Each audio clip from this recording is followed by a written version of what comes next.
अली के इल्म का तो खुद ये आलम है कि हम क्या बताएं कि अली का क्या इल्म है। हुजूर ने एक ही जुमले में अली के इल्म की तारीफ भी फरमा दी। कहा अन इब्न अब्बास रदियल्लाहु अन्हुमा क़ाला क़ाला रसूलुल्लाह सल्लल्लाहु अलैहि वसल्लम।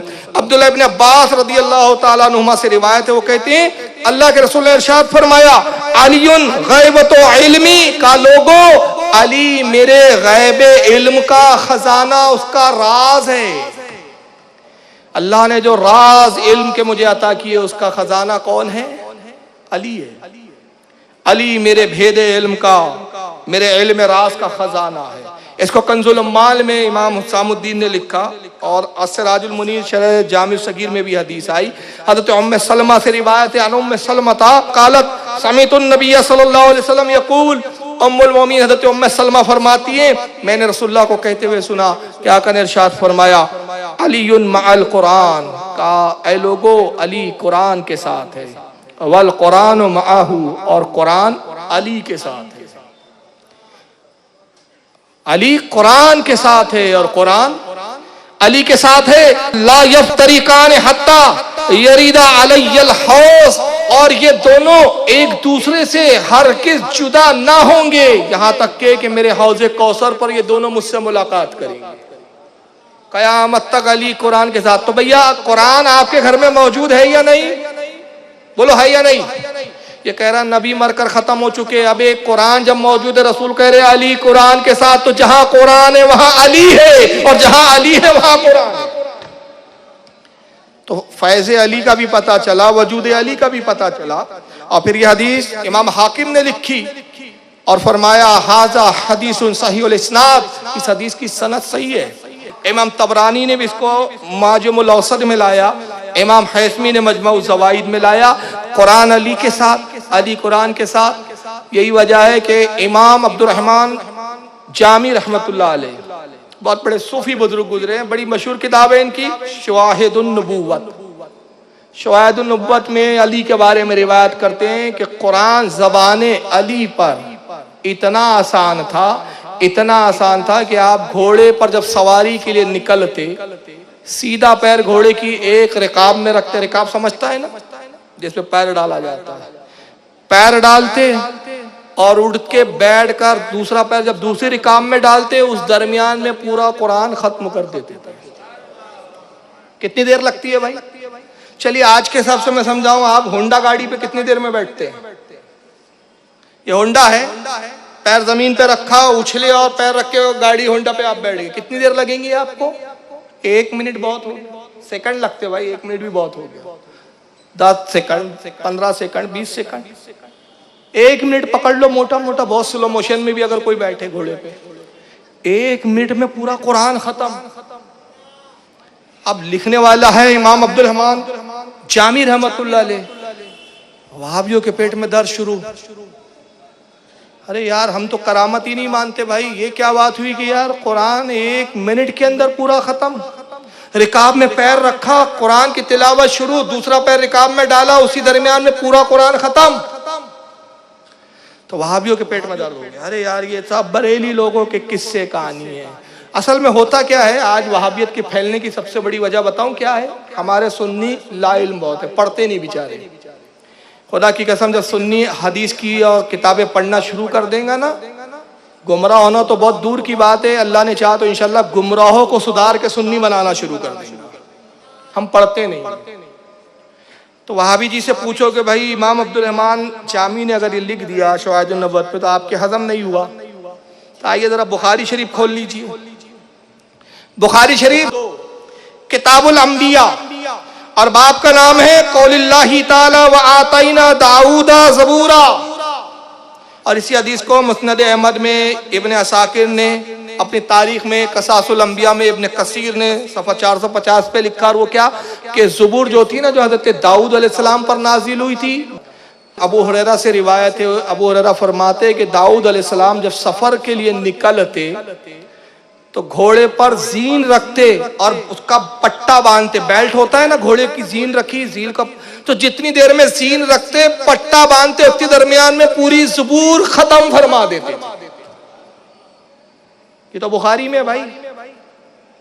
तो जब दाऊद अलैहिस्सलाम कुरान से 3 गुना बड़ी किताब ज़बूर को सिर्फ जीन कसते कसते खत्म फरमा दे, तो मौला कायनात रिकाब में पैर के रखते हुए उसके दरमियान में कुरान खत्म फरमा दे, तो कौन सा ताज्जुब। तो क्या वहाबी बुखारी को भी हम मानेंगे या उसको भी इनकार कर देंगे। तो बहरहाल ये मौला कायनात की करामत है कि आप फरमाते हैं, आपका आलम ये कि उतनी देर में आपने कुरान खत्म कर दिया। और कुरान अली के साथ, हुजूर ने कहा ना, अब जब कुरान अली के ही साथ हो तो अली की जबान पे कितना आसान होगा, कौन से ताज्जुब की बात है। यही वजह है कि एक मर्तबा क्या फरमाया, कहा लोगों खुदा की कसम कुरान के बारे में जितना मैं जानता हूं कोई नहीं जानता। कुरान मेरे साथ है ना। मैं हदीस के अल्फाज पढ़ दूं, अन अलीन, रिवायती अली से अल्फाजी अली के, अन अलीन काला वल्लाही मा नज़लत आयातुन इल्ला वक़द अलिमतु फीमा नज़लत व ऐना नज़लत व अला मन नज़लत इन्ना रब्बी वहबली क़ल्बन अक़ूलन व लिसानन तल्क़ा। मौला कायनात इरशाद फरमाते, मैंने पूरी हदीस पढ़ दी, फरमाते कोई आयत कुरान की ऐसी नहीं, कोई आयत ऐसी नाजिल नहीं हुई मगर ये कि मैं उसके बारे में खूब जानता हूं। क्या जानता हूं उस आयत के बारे में? कुरान में ऐसी कोई आयत है ही नहीं जिसके बारे में मैं ना जानता हूं। फीमा नज़लत, किसके बारे में नाजिल हुई मैं जानता हूं। ऐना नज़लत, किस जगह नाजिल हुई ये भी मुझे मालूम है। वाला मन नज़लत, किस पर नाजिल हुई ये भी मैं जानता हूं। और मैं क्यों जानता हूं? इसलिए कि बेशक मेरे रब ने मुझे समझ वाला दिल अता फरमाया है, मेरे रब ने मुझे समझने वाला दिल अता किया है। वलिसानन तल्का, और मेरी जबान को बड़ा फसी और बलीग बना दिया, बड़ी फसाहत वाली जबान मुझे अता कर दी, मुझे फसी जबान अता फरमाई। इसलिए कुरान के बारे में मैं सबसे ज्यादा जानता हूँ। अब मैं इतना जानता हूँ, इतना जानता हूँ, कसम खुदा की, अगर मैं सिर्फ कुरान के बिस्मिल्लाह की तफसीर लिखने बैठ जाऊं, कुरान की नहीं कह रहे, कुरान के बिस्मिल्लाह की तफसीर लिखने बैठ जाऊं तो 70 ऊंटों को किताबों से भर दूं। इतनी किताबें लिख दूं मैं सिर्फ बिस्मिल्लाह की तफसीर में कि जब वो ऊंटों पे रखी जाए तो 70 ऊंट छुप जाए किताबों के नीचे, किताबों के बोझ में वो ऊंट नजर ही ना आए, इतनी किताबें। अब एक ऊंट पर अगर एक किताब भी माने तो बिस्मिल्लाह की तफसीर पे 70 किताबें, तो मोटी मोटी बात है ना। लेकिन एक ऊंट को छुपाने के लिए कितनी किताबें लगेंगी भाई? कम से कम 500-600 तो लगेंगी ना, एक मोटी मोटी। चलो अगर हम एक तस्वुर में दे रहा हूं, तस्वुर, हालांकि हम नहीं समझ पाएंगे, फिर भी समझाने की कोशिश कि एक ऊंट को अगर छुपाने के लिए 500 किताब लगे तो 70 को आप 500 से ज़रब कर दीजिए। अब ज़रब करके देख लीजिएगा कितना आता है उसका रिजल्ट। तो सिर्फ बिस्मिल्लाह की तफसीर पे इतनी किताबें, तो पूरे कुरान की तफसीर अली कितना जानेंगे? क्यों जानते हैं अली? मैं एक बड़ी प्यारी एक नुक्ता बता रहा हूँ। ये हदीस मैंने बहुत बार सुनाई है, आपने और भी उलमा से सुनी, लेकिन एक नया गोशा इसमें मैं आपको आज इंशाल्लाह बता रहा हूँ। मौला कायनात क्यों सबसे ज्यादा कुरान के बारे में जानते हैं। इरशाद फरमाया, लोगों कुरान का कुल निचोड़, पूरा निचोड़, पूरा जुज सूरह यासीन के अंदर है। पूरा यासीन जो है कुरान का क्या है? जुज। और पूरा कुरान का जुज सूरह अल-हम्द में, सूरह फातिहा में है। सूरह फातिहा का पूरा जुज बिस्मिल्लाह में है। बिस्मिल्लाह का पूरा जुज, पूरा निचोड़ बिस्मिल्लाह की बा में है। और वो बा के बे का नुक्ता मैं हूं। अच्छा, हुरूफ तहज्जी आपको पता है क्या है? हुरूफ तहज्जी समझता है ना? नहीं समझता। अली बा ता सा, ये तो अब पढ़ते हैं, पहले क्या पढ़ाते रहे? अली बे ते से जीम है खे दाल जाल रे जे सीन शीन स्वा ज़्वा तोय ज़ोय ऐन गैन फे काफ काफ लाम मीम नून वाव, दो चश्मी हमजा छोटी है बड़ी। ये पूरा मैंने जो अल्फाबेट पढ़ाई क्या है? हुरूफे तहज्जी। बड़ा एक अजीम बात बता रहा हूं। अली ने क्या कहा? मैं बिस्मिल्लाह के बे का क्या हूं? बे कैसा लिखा जाता है भाई? नुक्ता कहां होता है? ऊपर होता है कि नीचे होता है? सिर्फ पूरे अल्फाबेट में, पूरे हुरूफ ताज्जी में बे एक ऐसा वर्ड है जिसका नुक्ता नीचे है। देख लीजिए आप, सबके नुक्ते ऊपर है। चलिए मैं पढ़ते चलूंगा। बे, बे का नुक्ता कहां है? ते से पे नहीं आता अरबी जबान में। अरबी में पे के नुक्ते नीचे होते, लेकिन अरबी में पे आता ही नहीं है। से ऊपर है, ते ऊपर है। दाल, दाल पे तो नुक्ता ही नहीं है। जाल, जाल पे नुक्ता है। कहां है? ऊपर है। रे पे नुक्ता नहीं है। जे का नुक्ता कहाँ है? ऊपर। सीन में नुक्ता नहीं है। शीन का नुक्ता कहाँ है? ऊपर। स्वाद नुक्ता नहीं है। दुआद का नुक्ता कहाँ है? ऊपर। तोए पे नुक्ता नहीं। जोए में ऊपर नुक्ता। ऐन पे नुक्ता नहीं। गैन पे ऊपर नुक्ता। फे पे ऊपर नुक्ता। काफ पे ऊपर नुक्ता। नून पे ऊपर नुक्ता। सारे अल्फाबेट देख जाइए, किसी का नुक्ता नीचे नहीं, सिर्फ बे का नुक्ता वाहिद नीचे है। तो नीचे बे का नुक्ता। बिस्मिल्लाहिर्रहमानिर्रहीम में नून भी आता है, नुक्ता ऊपर है। अली नून का नुक्ता भी कह सकते थे, नहीं, अली ने आजिजी की कही। आजिजी ये है कि मैं बे का नुक्ता हूं, बे के नीचे हूं। तो जब मैं आजिजी करूं तो ये आलम है, और जब फक्र जाहिर करूं तो तुम कहां समझोगे? तुम आजिजी ना समझे तो फक्र क्या समझोगे? आजिजी समझ में नहीं आई अली की। मेरी आजिजी तुम ना जान समझ सके तो जब मैं फक्र तो मैंने जाहिर किया भी नहीं। आजिजी कर रहा हूं तो मैं बे का नुक्ता हूं। समेट दो तो मैं अली बन जाऊं, फैला दो तो अली कुरान बन जाऊं। मैं वो हूं, मैं बे का नुक्ता हूं। तो सब नीचे का कितनी आजिजी की है मौला, यानी फक्र के साथ, तहदीस नेमत के साथ आजीजी भी बता रहे। तो गोया बताया कि जब अपना कमाल बताओ तो फक्र मत दिखाओ, आजीजी के साथ दिखाओ। ये दर्स भी दिया मौला कायनात ने। फक्र मैं नहीं जाहिर करता, मेरा मकाम तो मेरा नबी बता रहा है, मैंने नहीं जाहिर किया। तो रसूल ने फिर कैसा बताया? कहा अली के बे का नुक्ता को समझना चाहते हो? कैसा है अली बे का नुक्ता? अन इब्न अब्बास रज़ियल्लाहु तआला अन्हुमा क़ाला क़ाला रसूलुल्लाह सल्लल्लाहु अलैहि वसल्लम। अब्दुल्लाह इब्न अब्बास कहते हैं रसूलुल्लाह ने फरमाया, अना मदीनतुल इल्म वलियुन बाबुहा। लोगों, मैं इल्म का शहर हूं और अली उसका दरवाजा है। बड़ी मशहूर हदीस है, फमन अरादल मदीनता फलियातिल बाब। ऐ लोगों, जो भी इस शहर इल्म में आना चाहता है, फमन अरादा, जिसका भी इरादा हो, फमन अरादल मदीना, जो भी चाहता हो कि शहर इल्म में आए, तो कहां से आए? चोर दरवाजे से ना आए, कुछ नहीं मिलेगा, जूते पड़ेंगे, हाथ कट जाएंगे। चोर की सजा क्या है? आका ने कहा चोरों की तरह मत आओ। जो इस शहर इल्म में आना चाहता है तो कहां से आए? फलियातिल बाब, इसी बाब से आए, अली के दरवाजे से आए। तो अगर इल्म लेना है तो अली के पास आना पड़ेगा। अली को छोड़कर इल्म लोगे तो अशरफ अली थानवी बन जाओगे, गंगोही बन जाओगे, रशीद अहमद गंगोही हो जाओगे, अब्दुल वहाब नजदी बन के जहन्नम सुधार जाओगे। और मगर अली के दरवाजों से आओगे, इमाम अहमद रजा हो जाओगे। जिसको इल्म चाहिए इसी बाब से आओ, इसी दरवाजे से आओ। इसको इमाम हाकिम ने लिखा, मैंने इमाम हाकिम के अल्फाज पढ़े रिवायत में। इमाम हाकिम ने जिल्द नंबर 3 अल मुस्तदरक की हदीस नंबर 4700 और सफा इसका 147। इमाम तबरानी ने भी लिखा माजमुल कबीर में। मैं हवाले सिर्फ किताबों के नाम बता रहा हूँ, सफ़े छोड़ दे रहा हूँ, वक्त काफी हो रहा है। इमाम दैलमी ने इसको मुस्नदुल फिरदौस में लिखा, इमाम हैसमी ने मजमल सवाइद में लिखा, खतीब बगदादी ने लिखा इसको तारीख बगदाद में, हज़रत इमाम मुनावी ने फैजुल कदीर में लिखा। और एक बड़ी प्यारी हदीस सुना रहा हूँ।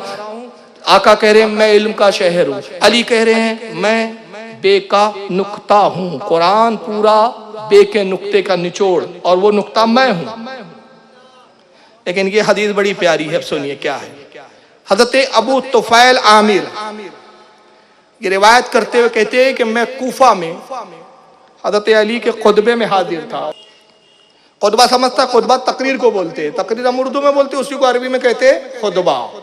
खुतबे में मैं अली के मौजूद था, अली मिंबर पे मौजूद थे। आपने खुतबा देते हुए इरशाद फरमाया, सलोनी पूछो मुझसे, सलोनी पूछो मुझसे, फवल्लाही ला तसअलूनी अन शैइन इला यौमिल क़यामति इल्ला हदस्तुकुम बिही। कहा लोगों पूछो मुझसे, कसम खुदा की तुम जिस चीज के भी बारे में मुझसे सवाल करोगे, अगरचे वो कयामत तक आने वाली हो, मैं तुम्हें उसकी खबर जरूर दे दूंगा। तुम जिसके बारे में पूछो मैं बताऊंगा।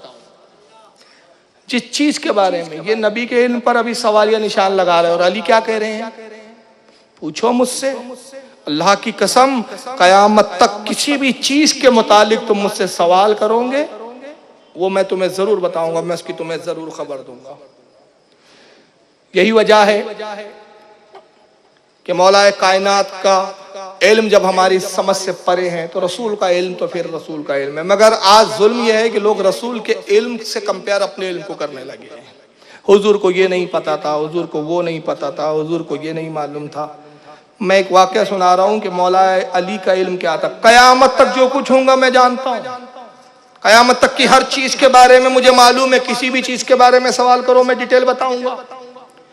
इमाम अब्दुर्रहमान जामी रहमतुल्लाह अलैह फरमाते हैं कि कूफा की क़याम के ज़माने में एक मरतबा अपने ग़ुलाम को बुलाया, फजर की नमाज पढ़ के आप तशरीफ़ लाए। अपने ग़ुलाम को आवाज़ दी, कहा कि फुला बस्ती में जाओ। फुला बस्ती की फुला गली में एक मर्द और औरत आपस में झगड़ रहे हैं, लड़ रहे हैं, दोनों को मेरे पास लेकर आओ। ग़ुलाम बड़ा हैरान हो गया कि आप तो मस्जिद से आ रहे हैं, आपको झगड़े के बारे में कैसे पता। बहरहाल गुलाम पहुंचा, वहां देखा तो वाकई भीड़ लगी हुई थी, एक हुजूम था। मर्द और औरत, एक औरत और एक मर्द आपस में लड़ रहे थे, झगड़ा हो रहा था। उसने कहा लड़ना बंद करो, मैं अली का गुलाम हूँ, अमीरुल मोमिनीन का गुलाम हूँ, चलो। हजरत अली ने बुलाया, दोनों आए। आने के बाद हजरत अली ने फरमाया कि पहले नौजवान से पूछा, बताओ किस बात पे झगड़ रहे हो, बताओ। तो कहा हुजूर मामला यह है कि मेरी बीवी है, मैंने इससे निकाह किया और इस निकाह को तकरीबन एक दो महीने हो चुके हैं, कुछ महीने गुजर चुके हैं। लेकिन अजीब बात है कि मैंने इससे निकाह तो कर लिया, निकाह से पहले मुझे बड़ी अच्छी लगती थी, मैंने निकाह का पैगाम दिया, इसने कबूल कर लिया, मैंने निकाह कर लिया। लेकिन जैसे ही मैं शादी की पहली रात इसके कमरे में पहुंचा, इसके चेहरे को देखा, मुझे इससे बड़ी नफरत हो गई और मैं अपने कमरे से निकल आया। उसके बाद मैं कई रोज तक घर नहीं गया। ये मुझे ढूंढते हुए पकड़ के लाती है, मगर मुझे इससे इतनी नफरत है कि इसका चेहरा देखना भी मुझे गवारा है। तो आज ये इस बात पे लड़ रही थी कि आखिर तूने मुझसे निकाह किया तो वो मर्द और औरत की जो जिंदगी के मामलात होते हैं उसके तकाजे पूरे क्यों नहीं करता। तो मैं इसे तलाक देना चाहता हूं और ये तलाक लेने पे राजी नहीं है। बस इसी बात पे झगड़ा हो रहा था। ये कहकर वो मर्द खामोश हो गया था। हज़रत अली उस औरत से मुखातिब हुए, कहा जो कुछ मैं कहूंगा वादा करके उसमें कुछ तू झूठ जो है मतलब इनकार नहीं करेंगी, झूठ नहीं बोलेंगी उस मामले में। कहा खुदा की कसम मैं आपसे झूठ कैसे बोल सकती हूँ, अगर मैं झूठ बोल भी दूं तो आप मेरा झूठ पकड़ लेंगे। उससे जब वादा किया तो आपने कहा कि क्या मैं तेरी जिंदगी का वो वक्त ना बताऊं कि जब तू बड़ी जवान और हसीन और जमील थी और अपने एक चचाजाद भाई से तुझे बड़ी मोहब्बत थी, वो तुझसे भी मोहब्बत करता था, लेकिन तेरा वालिद तुम दोनों के निकाह पर राजी नहीं था। तो अपने चचाजाद उस भाई से छुप छुप कर मिला करती थी। बाप इस पे एतराज करता, मगर उसके बावजूद तूने उससे मिलना नहीं छोड़ा। यहाँ तक के कि एक मर्तबा तुम दोनों बदकारी में मुब्तला हो गए और फिर तू उससे हामला हुई। ये सच है कि झूठ है? वो चौंक गई, कहा खुदा की कसम मैंने जब ये बदकारी की तो उसके अलावा और मेरे अलावा कोई नहीं जानता था इस बात। कहा आगे और सुन, जब तू हामला हुई तो तूने अपनी माँ को ये राज बताया तो तेरी माँ बड़ी खौफजदा हुई और उसने तेरे बाप से भी इस राज को छुपाया। फिर किसी बहाने वो तुझे गांव ले आई, वहीं तुझे रखा और तूने वहां फिर एक बच्चे को जन्म दिया। तो उससे उसी हमल से, उस नाजायज हमल से एक लड़का पैदा हुआ। ये सच है कि झूठ है? कहा आपने बिल्कुल सच कहा। कहा फिर उस बच्चे को तो लेकर निकली और साथ में तेरी माँ थी। तुम दोनों ने मशवरा किया कि ये बच्चा चूंकि हराम का है, नाजायज बच्चा है, इसके होते हुए अब मुझसे कोई निकाह नहीं करेगा, इस राज को राज रखा जाए। तो तूने उस बच्चे को लेकर पहुंची और एक अमीर और कबीर शख्स के घर के पास उस बच्चे को छोड़ दिया। कहा यह भी सही है, और इस ख्याल से छोड़ा कि तू चले जाएंगे, ये अमीर शख्स अपने घर का दरवाजा खोलेगा, दरवाजे पे एक बच्चे को देख पाएगा, बच्चे को देखेगा, उठा लेगा और बच्चे की परवरिश कर ले। हुआ वही, मगर इससे पहले कि तू देखती कि वो दरवाजा खुलता, वो अमीर आता, तेरे बच्चे को उठाता, तू छुप कर देख रही थी कि तभी एक कुत्ता तेरे बच्चे की तरफ लपका। करीब था कि वो तेरे बच्चे को नुकसान पहुंचाए। तूने एक पत्थर उठाया और कुत्ते को मारने की कोशिश की। कुत्ता तो हट गया और वो पत्थर तेरे बच्चे की पेशानी पे लगा। पेशानी जख्मी हुई, पेशानी से खून जारी हुआ। माँ की ममता बेदार हुई, तू दौड़ कर गई, अपने तूने दुपट्टे को फाड़ा, बच्चे के सर पे बांधा ताकि खून बंद हो जाए।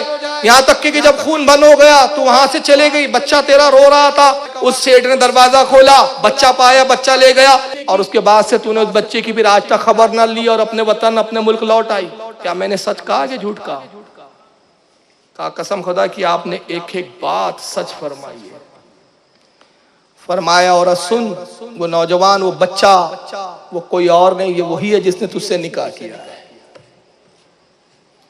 और उसके बाद फरमाया अपना इमामा हटा। जैसे उसने इमामा हटाया तो बचपन की वो चोट का निशान उसके पेशानी पे मौजूद था।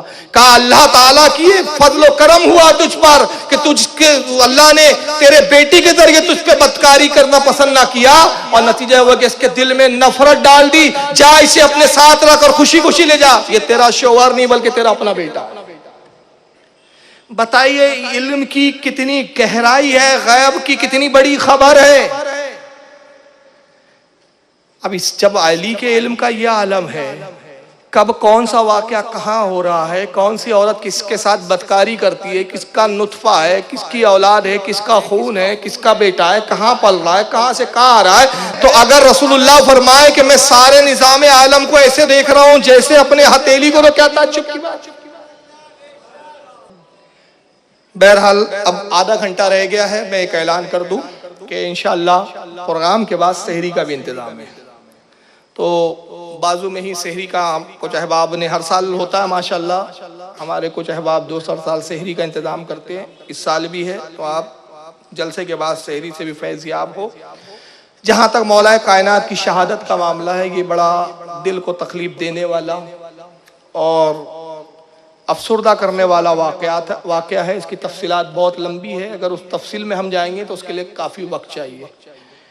अल मुख्तसर यह है कि उस्मान गनी की जब शहादत वाक़ हुई, किन हालात में हुई उस्मान गनी की शहादत, कैसे वो मामला पेश आए, ये एक तफसीलवार है। लेकिन एक ग्रुप उठा उस वक्त, बलवाइयों का ग्रुप कहलाता था, जिन्होंने बलवा किया और उस्मान गनी को शहीद कर दिया। 3 दिन तक तख्ते खिलाफत पर कोई भी बैठने के लिए तैयार नहीं। साहबा इकराम हज़रत अली की बारगाह में हाजिर होते, इल्तिजाएं करते कि हुजूर अब मुसलमानों में ऐसी कोई ज़ात नहीं कि जिसको हम अपना खलीफा समझे सिवाय आपके। आप खिलाफत के लायक हैं, खिलाफत के हकदार हैं, हम आपके हाथ पर बैत करते हैं। 3 दिन तक हज़रत अली की वो लोग मिन्नत समाजत करते रहे। चुनांचे 3 दिन के बाद मौला कायनात ने लोगों से खिलाफत की बैत लेनी शुरू की। लेकिन हुआ ये कि मुल्क शाम में, जिसका अब नया नाम सीरिया है, ये पुराना नाम है शाम, वहाँ के अमीर, वहाँ के जो गवर्नर थे वो थे हज़रत अमीर माविया। फारूक आज़म के ज़माने में ये शाम के गवर्नर बनाए गए थे। उस्मान गनी के कबीले से थे, उस्मान गनी के रिश्तेदार थे। इन्होंने हज़रत अली रज़ियल्लाहु ताला अन्हु की खिलाफत को मानने से इनकार कर दिया। अमीर माविया का यह कहना था कि बहुत सारे कातिल वो है जिन्होंने उस्मान गनी को शहीद किया, वो आपकी बारगाह में, आपकी फौज में शामिल हो गए हैं, लिहाजा मुझे वो मेरे हवाले किए जाएं। चूंकि उस्मान गनी मेरे रिश्तेदार है, लिहाजा मेरा हक बनता है कि मैं उस्मान के कातिलों से बदला लूँ। लेकिन हज़रत अली रज़ियल्लाहु ताला अन्हु की दलील ये थी कि आप फरमाते थे कि उस्मान गनी को जिन लोगों ने कत्ल किया वो अपने चेहरों पर कपड़े डाले हुए थे, चेहरे छुपाए हुए थे, उन्होंने शहीद किया, फिर फरार हो गए। तहकीक के साथ ये साबित नहीं कि कौन उस्मान का कातिल है, किसी कातिल ने खुद कत्ल का इकरार किया नहीं। तो जब तक तकाजे पूरे ना हो, जब तक सबूत फराम ना हो, जब तक ये मालूम ना हो जाए कि कौन हकीकी कातिल है, किसी को भी कातिल समझना और उसको कत्ल कर देना ये एक जुल्म है। ये हज़रत मौला कायनात की दलील पुख्ता थी, लेकिन अमीर माविया रज़ियल्लाहु ताला अन्हु इस पर इसरार करते रहे कि वो लोग आप ही की फौज में हैं, लिहाजा आप उनका सपोर्ट कर रहे हैं, आपकी जिम्मेदारी है कि आप मुझे उनको मेरे हवाले कर दो। और चूंकि जब तक आप उन्हें मेरे हवाले नहीं करेंगे, लिहाजा मैं आपको खलीफा मानने से इनकार करता हूँ। नतीजा ये हुआ कि अमीर माविया ने अपनी खुद मुख्तारी का ऐलान कर दिया। हज़रत अली ने उनको बहुत समझाया, खतो किताबत होते रही। तारीख की किताबों में खुतूत मिलते हैं कि हज़रत अली ने उनको बार बार समझाने की कोशिश की कि मेरी खिलाफत उसी तरह है जो मुझसे पहले के खुलफा की खिलाफतों पे जिस तरह बैत की गई थी, जैसे पहले के खुलफा की खिलाफतों पे अंसार और महाजरीन का इजमा है, वैसी मेरी खिलाफत पर भी महाजरीन और अंसार का इजमा है। और जिसके खलीफा होने पर महाजरीन और अंसार ये दोनों सहाबा इत्तेफाक कर ले वही खलीफा होगा। तुम्हारी खिलाफत पे ना महाजरीन का इत्तेफाक है ना अंसार का, लिहाजा तुम खिलाफत के हकदार नहीं हो, तुम बगावत कर रहे हो। लिहाजा तुम्हें चाहिए कि फरमाबरदारी कबूल करो। नतीजा ये हुआ कि अमीर माविया इस बात को नहीं लेकर जो है राजी नहीं हुए और उसके बाद अमीर माविया और हजरत अली के दरमियान फिर जंगे शुरू हो गई। उस्मान गनी के जमाने में जो हालात थे मदीने में, मदीने का 3 दिन तक घेराव किया गया था। मस्जिद नबवी में माज़अल्लाह बलवाइयों का इमाम इमामत करता था। रसूलुल्लाह के शहर में जो फितना और फसाद हुआ, ये सब मामला अली की निगाहों के सामने थे। इसके पेश नज़र हजरत अली ने अपने दौरे खिलाफत में मदीने को राजधानी बनाने की बजाय कूफा को राजधानी बनाया। आपने फरमाया कि मैं पसंद नहीं करता कि अगर मदीना अब राजधानी रहे, क्योंकि अब फितने पैदा हो गए हैं, तो मदीने में ये फितना गिरी हो, शोर शराबा और इससे रसूलुल्लाह को अजियत हो, लिहाजा मैं दारुल खुलफा राजधानी कूफे को बनाता हूँ। आपने कूफा को राजधानी बनाई और आप वहाँ से कूफा तशरीफ लाए, वहीं पर आपने मकान दिया, वहीं आप रहे। और फिर वहाँ पे आपके चाहने वालों की एक फौज जमा हुई जो अमीर माविया के खिलाफ लड़ने के लिए निकल पड़ी। सिफ़ीन, जंग सिफ़ीन में फिर अमीर माविया के दरमियान और अली के दरमियान में जंग हुई। दोनों तरफ सहाबा थे। ये मुख्तसर मैं बता रहा हूँ, ज़्यादा इसकी तफसीलात में नहीं जाना चाह रहा हूँ, क्योंकि इससे फिर बहुत सारी बदगुमानियाँ पैदा होती है। और अहले सुन्नत का मौक़िफ़ ये है कि हम हर सहाबी का एहतराम करते हैं, और जो कुछ सहाबा के दरमियान मामलात हुए, हम ये सारे मामलात अल्लाह के सुपुर्द करते हैं। इसकी इजाज़त नहीं देते हमारे उलमा और हमारे इमाम कि हम इन वाक़यात को पढ़कर किसी सहाबी के बारे में लान तान करें, इसलिए कि सहाबी होना इतना बड़ा मनसब है कि कोई कितना ही बड़ा हो जाए, सहाबी के कदमों की धूल भी नहीं हो सकता। सहाबा का दर्जा वो है। अब ये उनके आपस के मामलात है, ये ऐसी ही जंगे हैं, ऐसे ही मामलात है। जैसे चचा और बाप में जंग हो तो हम बच्चों का काम है कि ना बाप को गाली बके ना चचा को गाली बके, खामोशी इख्तियार करे, अदब ये है। जंग सिफ़ीन के लिए जब निकले आप, उधर अमीर माविया शाम से मैदान सिफ़ीन की तरफ निकलते हैं, तो हज़रत अली का गुजर एक गिरजाघर के करीब हुआ। पानी रास्ते में ख़त्म हो गया और लोग बड़े परेशान थे पानी के लिए। तो आप एक गिरजे के करीब पहुंचे, कहा कि आओ इस गिरजे में ज़रूर पानी का इंतज़ाम। आप गिरजे में पहुंचे तो गिरजे का एक राहिब था, राहिब कहते हैं जो पादरी होता है ना गिरजा का। तो उसने देखा कि साहब मुसलमानों का एक लश्कर है। वो आया और उसने कहा कि आप कौन लोग हैं? तो हज़रत अली ने कहा कि मैं अली इब्न अबी तालिब हूँ और रसूलुल्लाह सल्लल्लाहु अलैहि वसल्लम का मैं दामाद भी हूँ, हुजूर का सहाबी भी हूँ। तो कहा आपका आना इधर किस मकसद से हुआ? कहा कि हम पानी की तलाश में आए हैं, अगर पानी हो और तुम हमें पानी पिला दो तो बड़ा करम होगा। तो उसने कहा भाई इतने बड़े लश्कर के लिए तो पानी दस्तयाब नहीं। तो आपने फरमाया इजाज़त देते हो कि हम तुम्हारे गिरजाघर में दाखिल हो? कहा इजाज़त है, आप गिरजे में आइए। तो मौला कायनात गिरजे में तशरीफ लाते हैं, आपके साथ में कुछ साथी भी है। चारों तरफ गिरजे की तरफ नजर डाली तो एक चट्टान नजर आई गिरजे के एक सिमत में।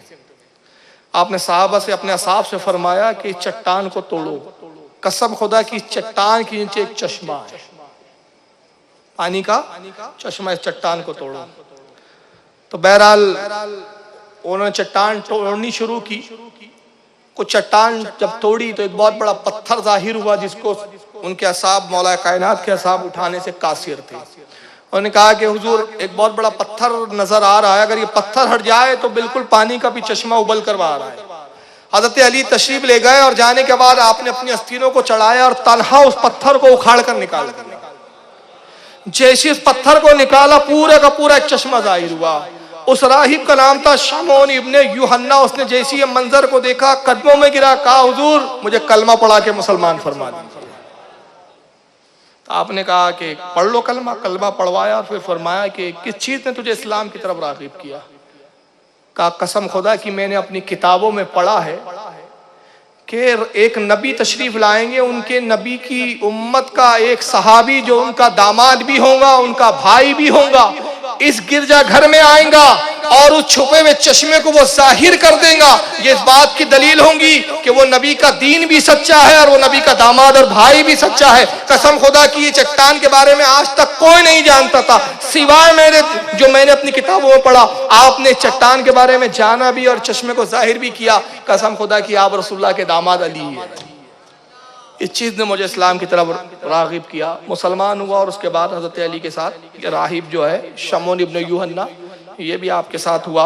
बहरहाल सिफ़ीन में फिर बड़ी शदीद जंग हुई, इधर भी साहबा शहीद हुए, उधर भी साहबा शहीद हुए।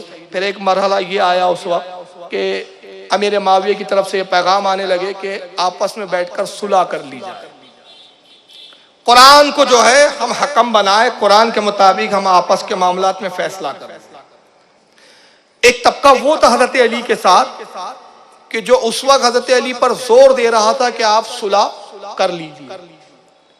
हालांकि उस वक्त अली चाहते थे कि नहीं, अभी जंग जारी की जाए। माविया सुलह इसलिए करना चाह रहा है कि माविया की हालत अभी ऐसी कि बिल्कुल शिकस्त के करीब है, लेकिन वो लोग हजरत अली के साथी आप पर जोर देने लगे कि आप सुलह कीजिए। तो हजरत अली ने जब देखा कि भाई अक्सरियत सुलह की बात कर रही है, तो आपने उनकी राय से कहा ठीक है, जब अक्सरियत ये चाहती है तो मैं तुम्हारी रजा में राजी हूँ, चलो सुलह कर ली जाए। तो अमीर माविया की तरफ से एक सहाबी को भेजा गया जिनका नाम है अम्र इब्न आस। अमीर माविया ने कहा कि अम्र इब्न आस है, ये मेरी तरफ से हकम होंगे। हकम मतलब जज होंगे, ये जो फैसला करे, इनका कौल, इनकी बात, इनका फैसला मेरा फैसला। आप भी अपनी तरफ से एक हकम भेजिए। तो हजरत अली ने एक साहबी हजरत अबू मूसा अशरी को भेजा अपनी तरफ। ये बुजुर्ग साहबी थे, बड़े सीधे साधे साहबी थे, बुजुर्ग थे। मौला कायनात ने अबू मूसा अशरी को अपनी तरफ से भेजा, कहा कि अबू मूसा अशरी मेरी तरफ से होंगे। मुझे बहुत संभल के बोलने की ज़रूरत है क्योंकि सहाबी के मामले में मैंने अपना मौक़िफ़ बताया अहले सुन्नत का कि हम सहाबी के बारे में अपने अल्फाजों को ज़रा भी इस तरह के तनकीद हो या उनकी शान में तनकीस या नक्स पैदा हो, या हम इसको जायज़ नहीं मानते। अहले सुन्नत का ये मौक़िफ़ है। लेकिन अब तारीखी जो वाक़यात है वो अपनी जगह दुरुस्त है, तारीखी वाक़यात अपनी जगह मुसल्लम है। अब ये अबू मूसा अशरी हज़रत अली की तरफ से थे, ये बेचारे सीधे साधे, दोनों एक कमरे में जमा हुए। तो अम्र इब्न आस ने कहा कि देखो, मेरा फैसला यह है कि दोनों को पहले खिलाफत से बरतरफ करो, माविया को भी हटाओ खिलाफत से, अली को भी खिलाफत से हटाओ। आप हकम हैं हजरत अली की जानिब से, तो आप अली को माजूल करें। मैं हकम हूं अमीर माविया की तरफ से, मैं माविया को माजूल करूं। फिर हम ये दोनों इत्तेफाक करते हैं इस फैसले पर कि मुसलमानों से कहे कि हमने अपने अपने खलीफाओं को माजूल कर दिया, लिहाजा अब तुम मिलकर जिसको चाहो अपना खलीफा चुन लो। हज़रत अबू मूसा अशरी इस बात पे राजी हो गए। वो समझ नहीं पाए कि अम्र इब्न आस की इसमें क्या मामला है, क्या सोची समझी बात है। बाहर आए तो हज़रत अम्र इब्न आस ने कहा, अबू मूसा आप बुजुर्ग हैं, पहले आप ऐलान कीजिए, बुजुर्गियत का तकाजा है कि पहले आप कहें। अबू मूसा खड़े हुए और कहा, लोगों हमारे दरमियान को गुफ्तगू हुई और उसके बाद ये तय पाया कि दोनों खलीफाओं को माजूल किया जाए, लिहाजा चूंकि मैं अली की जानिब से हकम हूँ, मेरा हुक्म यह है कि मैं अली को खिलाफत से माजूल करता हूँ। अम्र इब्न आस खड़े हुए, अबू मूसा ने कहा अब आप ऐलान कीजिए। तो अम्र इब्न आस खड़े हुए, उन्होंने कहा, लोगों तुमने सुना अबू मूसा ने क्या कहा? अबू मूसा ने अली को माजूल कर दिया खिलाफत से, मैं अपने खलीफा अमीर माविया को बहाल रखता हूं, लिहाजा अमीर माविया की खिलाफत पर सब कहते हैं। हज़रत अली वो अबू मूसा से इस मामले को देख के बड़े नाराज हुए कि तुम उस अम्र इब्न आस के फरेब में आ गए। वहां से आप बड़े नाराजगी के साथ निकले और कूफा की तरफ। रास्ते में वही एक ग्रुप, वही हज़रत अली के चाहने वालों का एक जो गिरोह था, जो मौला कायनात के मोहब्बत का दम भरता था, अपने आप को बहुत बड़ा मोहिब कहते थे और जो जोर दे रहे थे बार बार कि सुलह कर लो, कुरान हमारे दरमियान में हकम है, कुरान है। बाद में पलटा खाए और उन्होंने कहा कि अली आपने बहुत बड़ा कुफ्र किया, आप माज़अल्लाह ईमान से खारिज हो गए। हज़रत अली हैरान, कहा बदबख्तों मैं कैसे ईमान से खारिज हुआ? तो उस गुरोह ने कहा कि कुरान में अली आपने नहीं देखा कि अल्लाह इरशाद फरमाता है इनिल हुक्म इल्ला लिल्लाह, हुक्म नहीं मगर सिर्फ अल्लाह का। हुक्म किसका माना जाएगा? सिर्फ अल्लाह का। हकम कौन? अल्लाह। और आपने अबू मूसा अशरी को हकम बनाया, चूंकि आपने अबू मूसा अशरी के हुक्म को माना भी, हकम तस्लीम भी किया, हकम बनाया भी, तो कुरान की इस आयत के मुताबिक आप काफिर हो गए, इस्लाम से खारिज हो गए। और उन्होंने हजरत अली से बैत तोड़ दी और इस फिरके का नाम हुआ खारजी, खुद खारिज हो जाने वाला। ये अली का ही चाहने वाला ग्रुप था, अली से बागी हुआ और खारजी हुआ। और अल्लाह के रसूल ने इस फिरके की पेशनगोई फरमाई थी। सही बुखारी और सही मुस्लिम और मिशकात वगैरह में हदीस मौजूद है कि अल्लाह के नबी एक मरतबा माल गनीमत तकसीम फरमा रहे थे साहबा में, तो हुजूर की आदत करीमा थी असहाब बद्र को 2 हिस्से देते थे, आम साहबा को 1 हिस्सा देते थे। असहाब बद्र जो 313 थे जिन्होंने पहली जंग इस्लाम के लिए लड़ी, तो बड़े नाजुक हालत में वो जंग लड़ी थी उन्होंने, तो रसूलुल्लाह अब ईमान लाने वालों में अव्वलीन थे, तो अल्लाह के नबी सल्लल्लाहु अलैहि वसल्लम उनके दिलजोई फरमाने के लिए, उनको खुश रखने के लिए 2 हिस्से अता फरमाते थे। तो एक मरतबा माल गनीमत तकसीम फरमा रहे हैं, कबीले तमीम का एक शख्स था जिसका नाम था ज़ुल खवाइसरा। वो बद वक्त आता है और आने के बाद हुजूर से कहता है इदिल या रसूल अल्लाह, ए अल्लाह के रसूल अदल से काम लीजिए, इंसाफ से काम लीजिए। माज़अल्लाह, ये क्या है कि आप किसी को 2 हिस्सा देते हैं, किसी को 1 देते हैं, देना है तो सबको बराबर बराबर दीजिए। नबी करीम सल्लल्लाहु अलैहि वसल्लम ने सुना तो आप जलाल में आ गए, इरशाद फरमाया खुदा की कसम अगर मैं ही इंसाफ ना करूं तो फिर वह जमीन पर इंसाफ करने वाला कौन रहा? मैं ही अगर इंसाफ से काम ना लूं तो फिर जमीन पर कौन है जो इंसाफ करे? फारूक आजम ने देखा, तलवार निकाली, कहा या रसूलल्लाह इजाजत दीजिए, इस गुस्ताख की अभी सर तन से जुदा करता हूं। कहा उमर तलवार को म्यान में रख ले, अगर तूने इसे कत्ल भी कर दिया तो इसकी कौम पर काबू ना पा सकोगे। ये एक अकेला नहीं है, इसकी मानने वालों की तादाद, इसके कबीलों की तादाद कीड़े मकोड़ों की तरह है, इससे कौम निकलेंगी। ये कुरान खूब पढ़ेंगे लेकिन कुरान इनके हलक से नीचे नहीं उतरेंगे। ये लोगों को कुरान की तरफ बुलाएंगे लेकिन खुद इनका कुरान से कोई ताल्लुक ना होगा। ये दीन से ऐसे निकल जाएंगे जैसे तीर अपने कमान से निकल जाता है। आए उमर, ये तो मुमकिन है कमान से निकला हुआ तीर लौट कर कमान पर आ जाए, मगर ये दीन से निकल कर लौट आए, ये मुमकिन नहीं, ये नहीं लौटे। हत्ता कि इनका आखिरी दस्ता दज्जाल के साथ जाहिर होगा और कहा अली सुन, कसम खुदा की एक गिरोह तुझसे कुरान की हुर्मत के ताल्लुक से तुझसे जंग करे और तू इस जमात के बदतरीन शख्स को कत्ल करेगा। उसकी निशानी ये है कि उसके बाजुओं में एक ऐसा गोश्त का लोथड़ा है जैसे औरत के पिस्तान हुआ करते। अल्लाह के रसूल ने इस फिरके की पेशनगोई फरमाई थी। जब ये निकले अली को छोड़कर तो मौला कायनात ने कहा सदका रसूलुल्लाह सल्लल्लाहु अलैहि वसल्लम, अल्लाह के नबी आपने सच फरमाया। ये वही ग्रुप है कि जो आज कुरान की बुनियाद पर मुझे काफिर करार दे रहा है। खारजी फिरका ये पहला फिरका था। इनकी आदत क्या थी? देखिए हजरत अली को काफिर कहा है, छोटे मोटों को नहीं। उस अली को काफिर कहा कि जहां नबी ने कहा कि जिसके दिल में अली की मोहब्बत होगी वहां ईमान, जहां नफरत होगी वहां मुनाफिकत, यानी जो पहचान है ईमान की उसी को काफिर कह रहे। और आज उसी ग्रुप से आपको ताज्जुब होगा, वो किस कबीले का था? ज़ुल खैसरा, जिससे ग्रुप निकला खारजी, कबीले तमीम। अगर आप तारीख की किताबों का मुताल्ला करेंगे तो आपको हैरानी होगी कि मोहम्मद इब्न अब्दुल वहाब नजदी भी इसी कबीले तमीम का है। इन्होंने अपनी किताबों में लिखा और इन्होंने भी खारजी फिरके के मुताबिक वही अकीदा बनाया कि औलिया, सहाबा और अहले सुन्नत को कुरान की उन आयतों के जरिए खारिज करते हैं, माज़अल्लाह ईमान से खारिज बताते हैं, जो आयतें बुतों के बारे में उतरी है, काफिरों के बारे में उतरी है। वही आज इनका विषय हुआ है। बहरहाल जंग सिफ़ीन के बाद ये ग्रुप अलग हो गया। फिर इन्होंने अपनी तादाद बढ़ानी शुरू की। नतीजा यह हुआ कि पहले तो हजरत अली ने इनको समझाने की कोशिश की और अपनी जानिब से अब्दुल्लाह इब्न अब्बास को भेजा।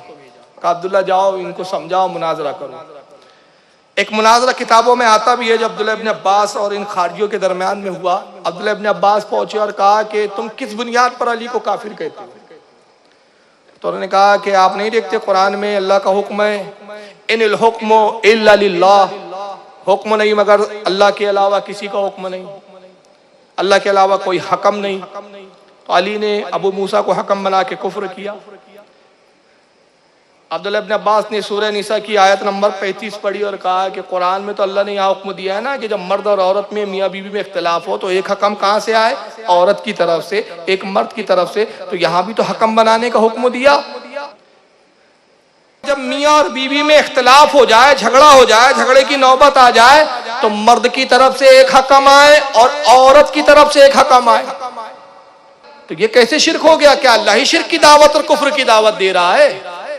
और उन्होंने कहा अब्बास हम तुझसे हुज्जत नहीं करना चाहते, कसम खुदा की अली का कत्ल और अली की हुर्मत हम पर हलाल है, और हम अहद करते हैं कि जब तक अली को कत्ल ना कर दे तब तक चैन से नहीं बैठेंगे, क्योंकि ये सारे मुसलमानों के दरमियान फितने की जड़ अली और माविया है। माविया को भी कत्ल करेंगे, अली को भी कत्ल करेंगे। हजरत अली को आकर अब्दुल्लाह इब्न अब्बास ने सब बातें बताई तो मौला कायनात घोड़े पे सवार हुए और उस जमात की तरफ पहुंचे। फिर आपने एक बड़ा खुतबा, अजीम खुतबा इरशाद फरमाया, जिसमें कुछ कुरान के दलाइल दिया। आपने कुरान से उनको समझाने की कोशिश की।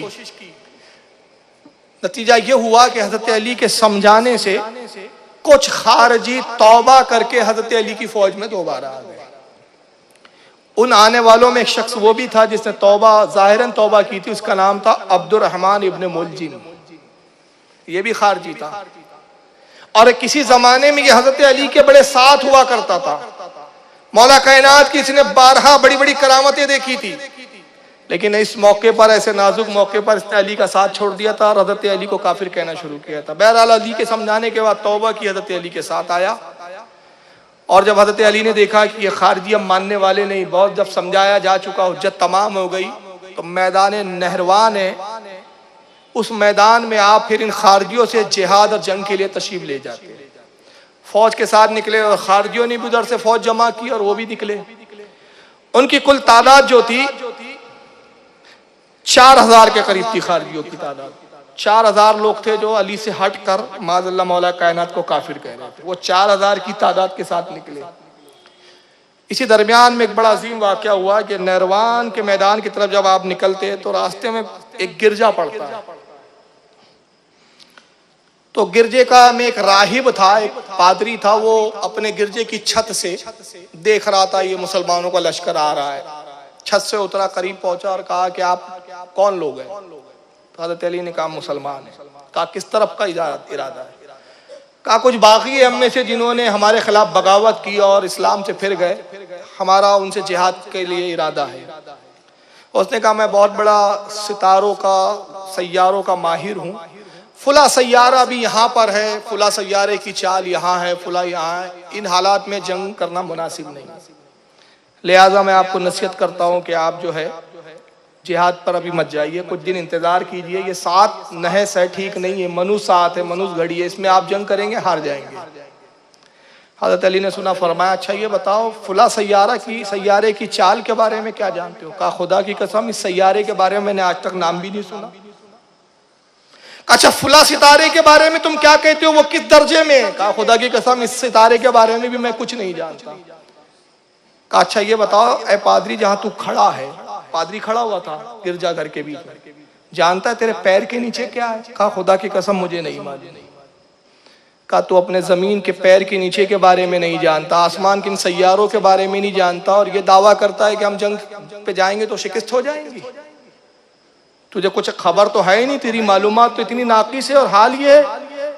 उसने कहा कसम खुदा की आप सैयारों के बारे में मुझसे ज्यादा जानते हैं। ये तो ठीक है, लेकिन ये पैर के नीचे की बात मेरे समझ में नहीं आई।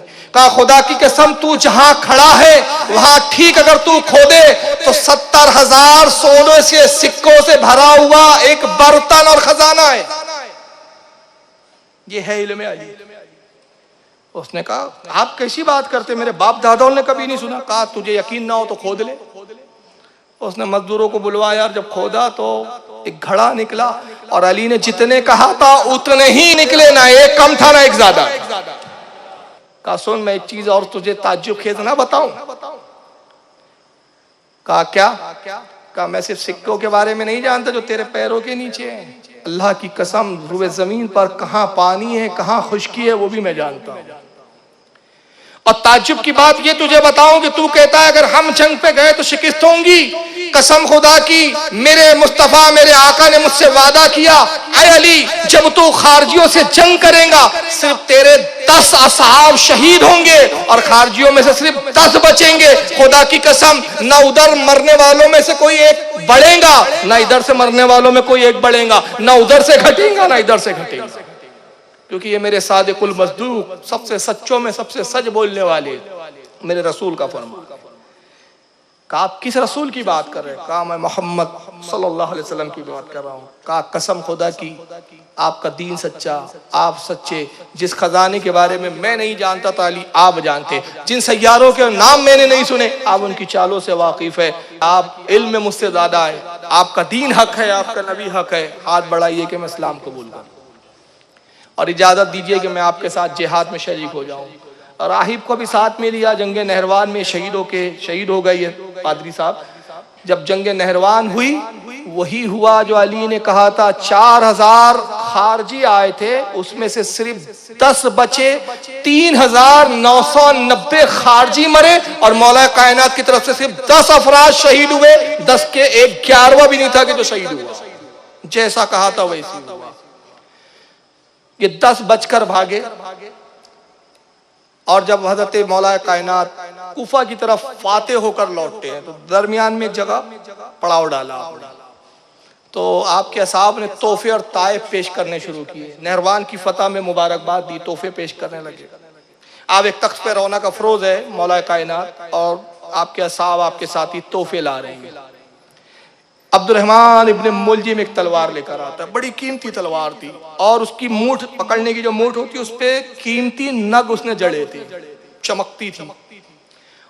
और उस तलवार के ऊपर कुछ सोने के पानी से नक्काशी भी की गई, बड़ी कीमती और खूबसूरत तलवार थी।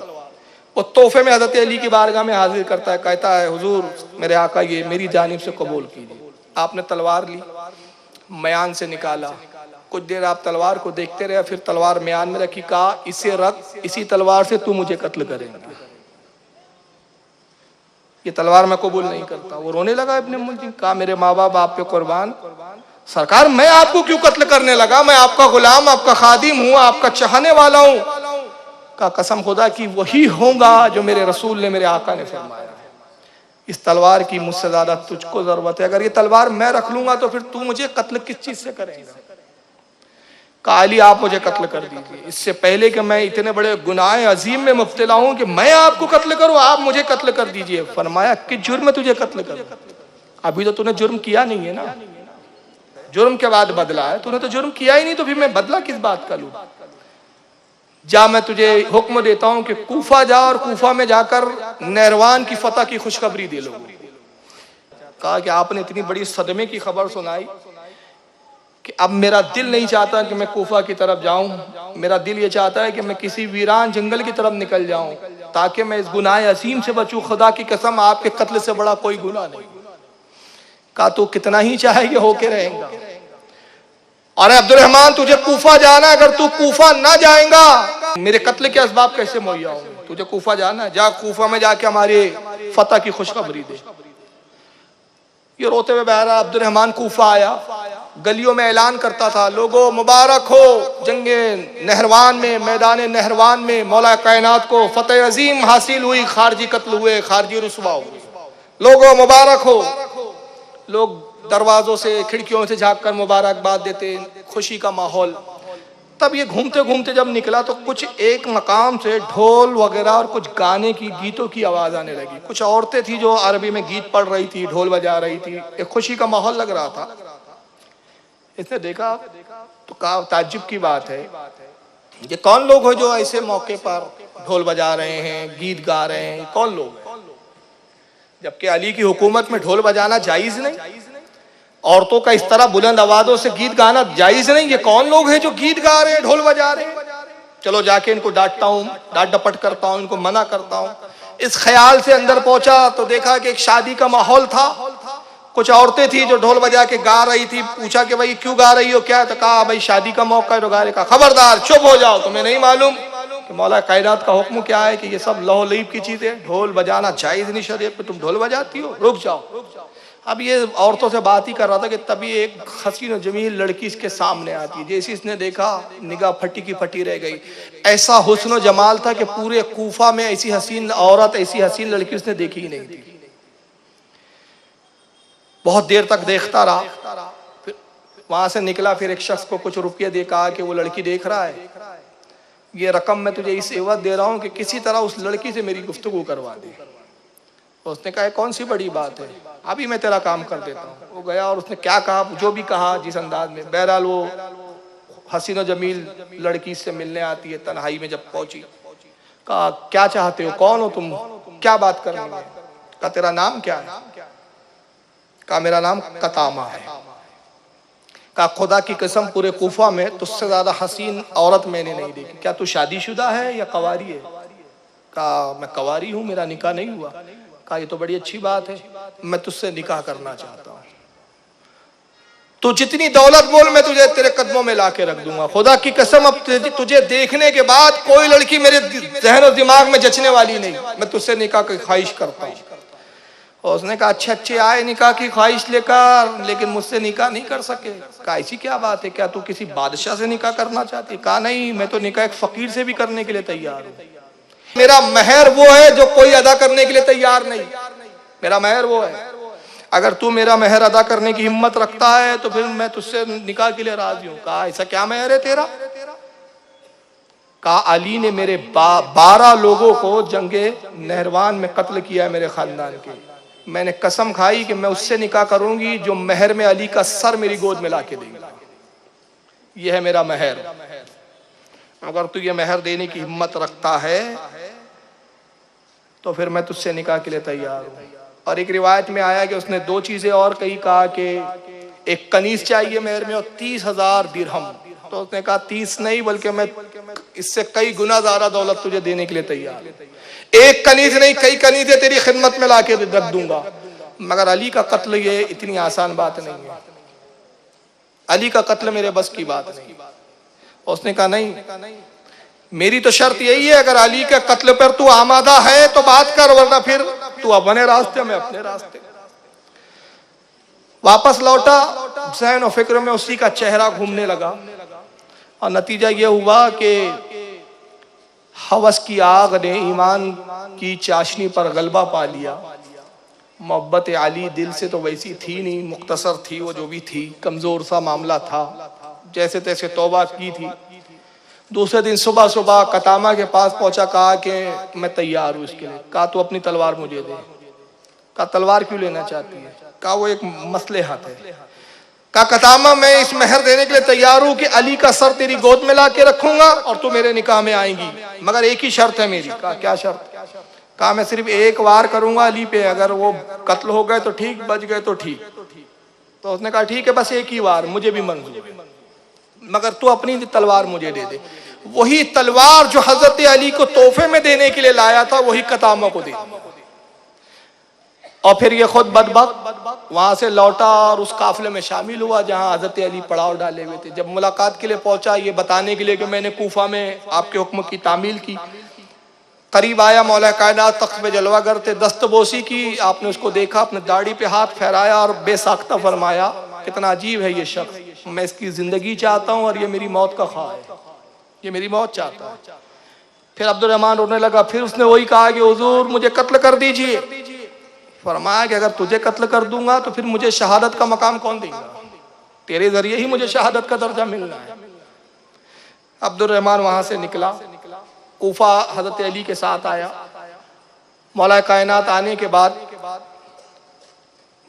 हाल ये था, रमजानुल मुबारक का मौका। एक दिन आप इमाम हसन के घर ठहरते थे, एक दिन इमाम हुसैन के घर ठहरते थे। एक दिन आप इमाम हसन क्या सहरी फरमाते, एक दिन इमाम हुसैन क्या सहरी फरमाते। बारियां मुकर्रर की थी शहजादों में, और सहरी ये होती थी इमाम मौला कायनात की बहुत मुख्तसर सहरी। सत्तू होते थे जो एक प्याले में घोल कर पी लेते, और 1 या 2 लुकमा खजूर होती, बाकी इसके अलावा कोई सहरी नहीं फरमाते। ये मुख्तसर सहरी का आलम था। शहजादे चाहते कि हुजूर आपको रोगनी चीजें खाएं, लेकिन मौला कायनात फरमाते उस वक्त कि साहबजादो, ग़िज़ा के लिए उतनी ही चीज काफी है जो अली की कमर को सीधा रख सके। 18 को गालिबन अब्दुल्ला इब्ने जाफर जो आपके भतीजे थे उनके घर क़याम किया, और 19 रमजान का जब दिन आया तो आपके यहाँ हजरत इमाम हसन के आपकी बारी थी। इमाम हसन के आज आप पहुंचे, आप रात में, तो आपने फरमाया बेटा ये आज कौन सी रमजान की तारीख है? कहा बाबा जान आज की तो 19 रमजान तारीख है। फरमाया आज ही की वो रात है कि तेरे बाबा अली को शहीद किया जाएगा। मेरा कातिल इंतजार में है। और कतामा ने उस वक्त क्या किया कि तलवार उससे ली और फिर एक जहर बुझाने वाले के पास पहुंचती है और उस तलवार को जहर में बुझाया। जहर में बुझाना क्या होता है, ये लफ्ज किताबों में आपने पढ़े होंगे, सुने होंगे। मेरी कोशिश होती है कि बहुत सारी वो चीजें जो नहीं समझ में आती है पब्लिक के, मैं आसान करके बताऊं। इससे हथियार को बड़ा खतरनाक किया जाता है। मसलन तीर को जहर में बुझाया जाता था उस जमाने में, ये उस वक्त हथियार की खतरनाक बनाने के तरीके होते थे। तलवार को जहर में बुझाना, ये क्या होता था, तलवार को गर्म किया गया आग में, इतना गर्म कर देते थे पूरी लाल हो जाए, सुर्ख हो जाए, और फिर जहर पूरा भरा हुआ पानी जो जहर होता था उसमें वो तलवार को डाल के बुझा दिया जाता था। तो उससे क्या होता था, वो पूरी धात जहरीली बन जाती थी। अब अगर एक खराश भी किसी को लग जाए, भले अगर वो खराश से ना मरे तो जहर से मर जाता था। तीर को जहर में बुझाया, तीर को खूब गर्म किया, लाल कर लिया, और जहर जिस प्याले में, उस प्याले में तीर को डाल के उसको बुझा दिया। वो मतलब आप देखते हैं ना, लोहा जैसे लोहा डाल देता है पानी में ठंडा करने के लिए, तो पानी की जगह जहर में डाल देते थे, तो उससे वो उस पर जहर चिपक जाता था, और नतीजा ये होता है कि उसकी खराश भी अगर लग जाए तो इंसान मर जाता था। तलवार को उसने कई बार जहर में बुझाया और फिर इब्ने मुलजिम को दिया। और सुबह के वक्त जब सहरी का वक्त था, इब्ने मुलजिम ने कतामा के घर ही क़याम किया, इसको उठाया, कहा जा मस्जिद में दाखिल हो जा। ये वो मौका है कि हज़रत अली की आदत है कि अजान से पहले मस्जिद में आ जाते हैं, अजान से पहले आप मस्जिद में आ जाते थे और कुछ नफिल वगैरह पढ़ते थे। यही वो मौका है कि तू अली पर काबू पा लेगा, और तूने अगर अपनी मुराद, मेरी मुराद पूरी कर ली तो फिर तेरी मुराद भी पूरी हो जाएगी। कि जाके कमबख्त मस्जिद में जाके छुप के बैठ गया। आप उठे, सहरी फरमाई और कहा, बेटा हसन, मेरा कातिल मेरे इंतजार में। तो कहा, बाबा जान, जब आप अपने कातिल को जानते हैं तो ये भी जानते हैं वो कहाँ है? कहा, बाखुदा जानता, वो मस्जिद कूफा में मेरा इंतजार कर रहा है। तो कहा, बाबा जान फिर इजाजत दीजिए कि मैं जाऊं और उसको गिरफ्तार करके ले आऊं और उसको सजा दूं। कहा, बेटा किस जुर्म में गिरफ्तार करूंगा, किस जुर्म की सजा दोगे? अभी वो तो मस्जिद में बैठा है ना, तो मस्जिद का मोतकिफ है, अभी उसने तेरे बाप का कत्ल नहीं किया, उसने तेरे बाप पर अभी तलवार नहीं चलाई। ये तो दिल के वो इरादे हैं जो तेरा बाप जानता है, मगर दिल के इरादों पे तो हुक्म नहीं लगाए जाते ना, उस पर तो शरीयत के कानून नाफिज नहीं होते। शरीयत जाहिरी अमल को देखती है। कि जुर्म में बेटा उसको गिरफ्तार करूंगा। अब बाखुदा अगर तुम उसे गिरफ्तार कर लोगे तो तेरा बाबा शहादत का जाम कैसे पिएगा? सहरी मुख्तसर सी की और आप उठे तो कुछ बदखें पाल रखी थी, छोटी छोटी बदखें थी। तो सुबह सहरी के वक्त उनको दड़बों से घूमने फिरने के लिए निकाल दिया जाता था। जैसे उस बदखों को निकाला गया, रिवायत आती है कि मौला कायनात के पैरों में वो लौटने लगी। लोगों ने चाहा कि इन बदखों को हटाया, आपने फरमाया इनको मत हटाओ, आज इनकी और अली की आखिरी मुलाकात है। गोया बदखें भी समझ रही थी कि आज हजरत अली किस मंजिल की तरफ जा रहे हैं, आज कौन सा सफर इनको दरपेश है, आज कौन से मामले और किन मरहलों से गुजरना है। आपने कहा इनको ना हटाओ, ये मोहब्बत का इजहार कर रही है, इनसे मेरी आज आखिरी मुलाकात है। फिर मस्जिद में आप तशरीफ लाए। अब दो रिवायतें, एक रिवायत ये है कि जब मस्जिद की सीढ़ियों पे चढ़ रहे थे, ये छुपा था, बाहर निकला, इसने पेशानी पर हमला किया। दूसरी ये कि आप मस्जिद के मेहराब के करीब आए, मिंबर के करीब, वहां आपने नमाज की नियत बांधी, पहला सजदा किया, और जैसे आपने सजदे से सर उठाया, ये सामने से छुपा हुआ था मेहराब के करीब पर्दे से, ये बाहर निकला, सामने आया और पेशानी पर एक ही वार किया, हमला किया। पेशानी फटी और ठीक उस जगह वार हुआ था कि गज़वा खंदक में अब्दे ऊद से जब हजरत मौला कायनात का मुकाबला हुआ था। अब इतनी तफसीलात का वक्त नहीं है, मुहर्रम के वाक़यात में सुना होगा आपने, अमर इब्ने अब्दे ऊद से जब मुकाबला हुआ था, उसने ज़र्ब लगाई थी हजरत अली की पेशानी पर, और आपने उसको फिर कत्ल किया था बाद में, और ऐसा वार किया था कि उसके जिस्म को दो हिस्सों में तकसीम कर दिया था। उसी ठीक जगह जब वार लगा, जख्म वो दोबारा फटा, ताजा हुआ और खून का फव्वारा निकला।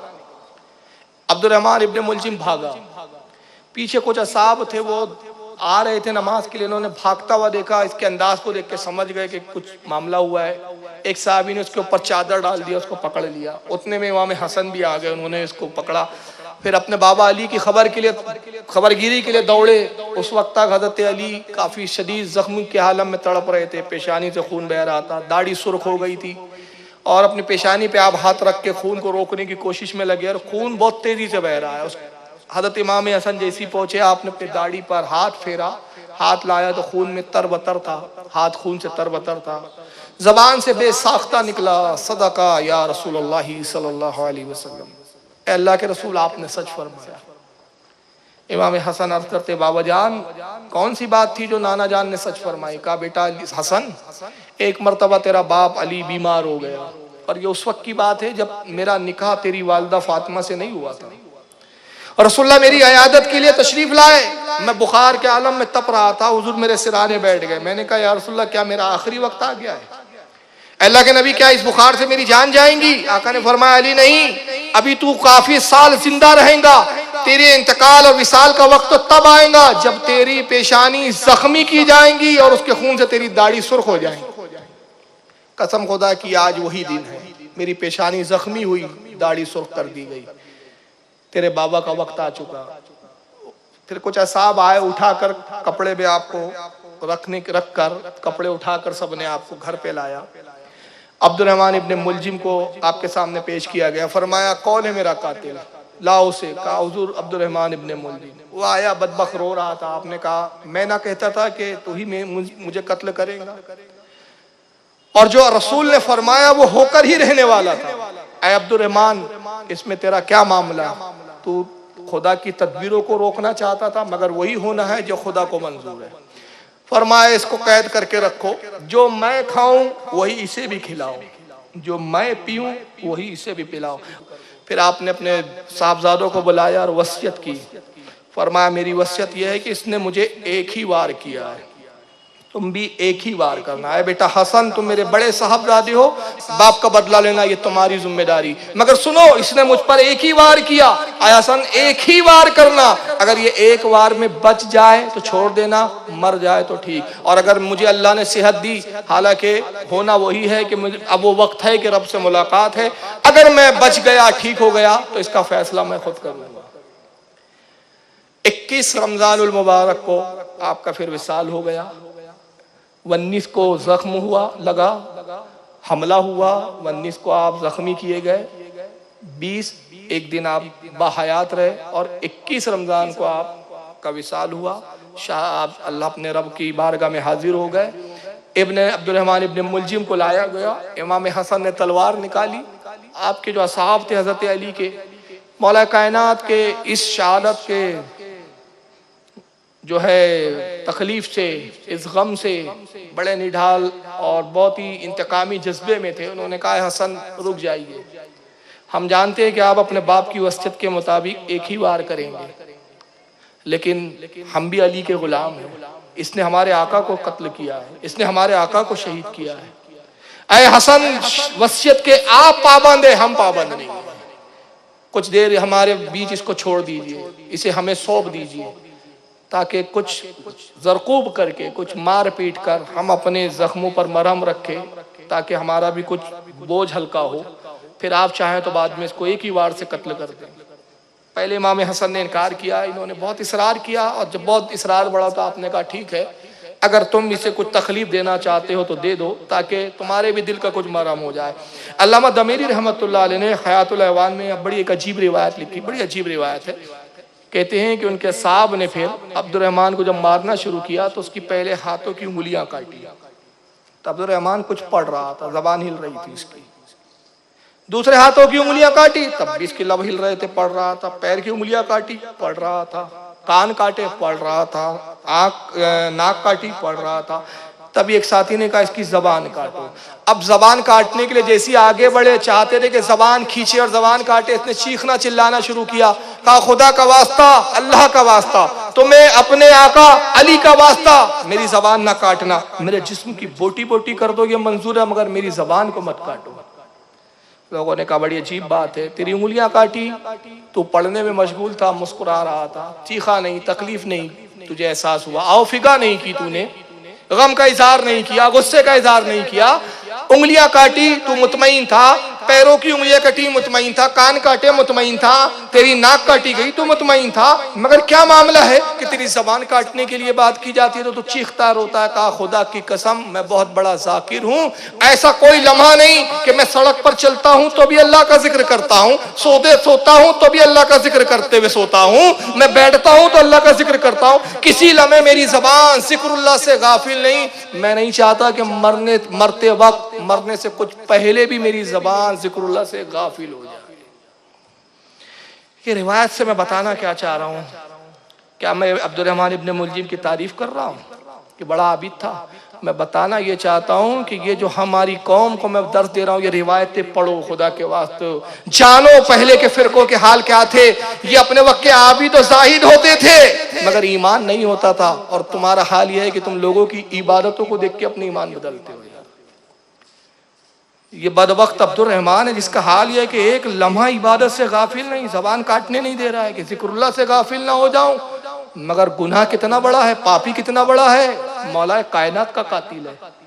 उनका कातिल है कि जिनके बारे में हदीस पाक में आता है कि अल्लाह के रसूल ने एक मकाम पे फरमाया, रुए जमीन पर दो कातिल बड़े बदतरीन हैं।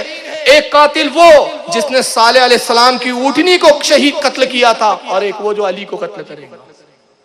ये आका की हदीस मौजूद है जिसके बारे में पेशनगोई मौजूद हो, जो इतना बदतरीन हो कि जिसने अफजलुन नास को कत्ल किया हो, जिसने रसूलुल्लाह के सबसे अजीज तरीन सहाबी को कत्ल किया हो, मगर जिक्रुल्लाह कर रहे हैं जनाब। तो किसी के जिक्र को देखकर ये मत समझो कि बहुत बड़ा मुसलमान है, उसका अकीदा देखो। जिक्रुल्लाह से और इबादतों से कोई मुसलमान नहीं होता। अगर इबादतों से सब मुसलमान हो जाते ना, खुदा की कसम सबसे पहले जन्नत में जाने का हकदार इबलीस है, फिर उससे बड़ा कोई इबादत गुजार नहीं। 90 लाख साल, बाद ने कहा 90 करोड़ साल अल्लाह की इबादत की। 90 करोड़ साल, 90 करोड़ साल सजदे किए, सब मुंह पे मार दिए गए। क्यों? नबी की एक लम्हे ताजीम करने के लिए तैयार नहीं था। बहरहाल हजरत इमाम हसन के हवाले किया। इमाम हसन ने तलवार ली और एक ही वार उसी की पेशानी पर, जहां उसने मौला कायनात को पेशानी के जिस हिस्से पे वार किया था, वहीं ऐसा वार किया ये बदबख्त जमीन पे गिरा और फी नारे जहन्नम हुआ। अब्दुर्रहमान कत्ल हुआ। मौला कायनात रज़ी अल्लाह तआला अन्हु के जनाजे को तैयार किया गया। अब्दुल्लाह इब्न जाफर, आपके भतीजे इमाम हसन, इमाम हुसैन, 3 हजरात ने गुस्ल दिया। इमाम हसन ने नमाज जनाजा पढ़ाई। कब्र मुबारक कहाँ है, इसको लेकर उलमा में काफ़ी इख्तिलाफ है। 3 इस वक्त मेरी निगाहों में 4 रिवायतें हैं, मैं चारों पेश कर दे रहा हूँ हवालों के साथ। इब्न असाकिर और इमाम अबू नुएम, ये बहुत बड़े मुहद्दिस है, इब्न असाकिर और इमाम अबू नुएम, जिनकी हिलियतुल औलिया बड़ी मशहूर किताब है। ये रिवायत ये बयान करते हैं कि जनाजा तैयार करने के बाद, नमाज जनाजा होने के बाद, हज़रत अली के जिस्म मुबारक को ऊँट पर बार किया गया। ऊँट पर आपके जनाजे को रख दिया गया और ऊँट को लेकर निकले। रात की तन्हाई में निकले। आपने वसीयत की थी हज़रत अली ने, और वसीयत क्या थी? दोनों अपने साहबजादों को वसीयत की कि मेरी कब्र का निशान किसी को मत बताना, और मेरी जब तदफीन करो तो बहुत पोशीदगी के साथ छुप कर किसी पोशीदा मकाम पर मुझे दफन करना। पूछा गया कि बाबा जान, आप इतनी पोशीदगी के साथ क्यों चाहते हैं कि आपकी तदफीन हो? तो फरमाया कि साहबजादे, मुझे अंदेशा है, अब ये जुमले सुनिए, ये रिवायतों में आए हैं, कहा मुझे अंदेशा है कि खारजी मेरे जिस्म को कब्र से निकाल कर मेरी जिस्म की बेहुरमती करेंगे। तो अली ने किसका अकीदा बताया कि कब्रों को खोदना, लाशों की बेहुरमती करना, ये किसका नजरिया और अकीदा है? खारजियों का। और खारजी वो जो इस्लाम से खारिज, अली के गुस्ताख, अहले बैत को काफिर कहने वाले।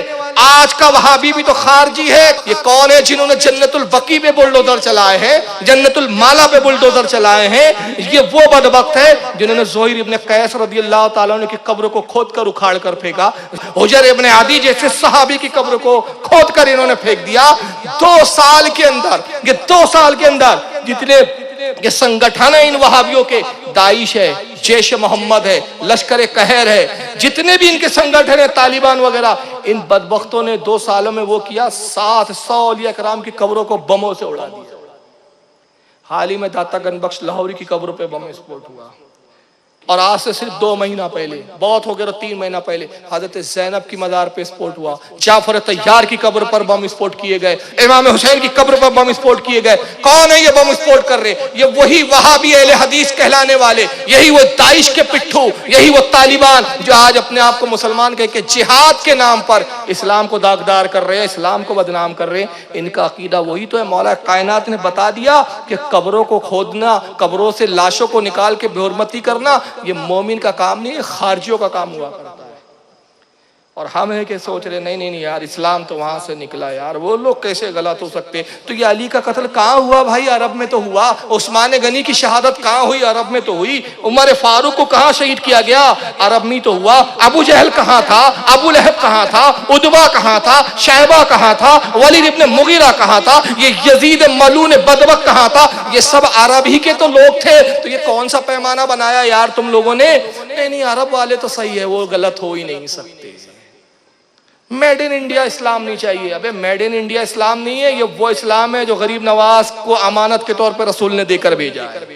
ये मेड इन इंडिया नहीं है, मेड इन सऊदीया ही इस्लाम है, लेकिन ये ओरिजिनल इस्लाम है। मेड इन इस्लाम नहीं चाहिए। तो ये अरब में ही तो हुई है ना शहादतें, ये कहाँ हुए? और उस जमाने में, खैर के जमाने में, जब ऐसे फित्तीन थे कि जिन्होंने ऐसी अजीम हस्तियों की परवाह ना की, तो आज ये बदबक क्या है? आज हाल ये है कि कुरान की अपने पैरों पे रख के बैठते बदबक, किबलों की तरफ ये पैर रख के बैठते। क्या काबे का? अरे कि इनके बाप दादाओं ने तो सहाबा का एहतराम ना किया, ये क्या किबले का एहतराम करेंगे? ये मनुष्य, ये वो बेअदब जमात है।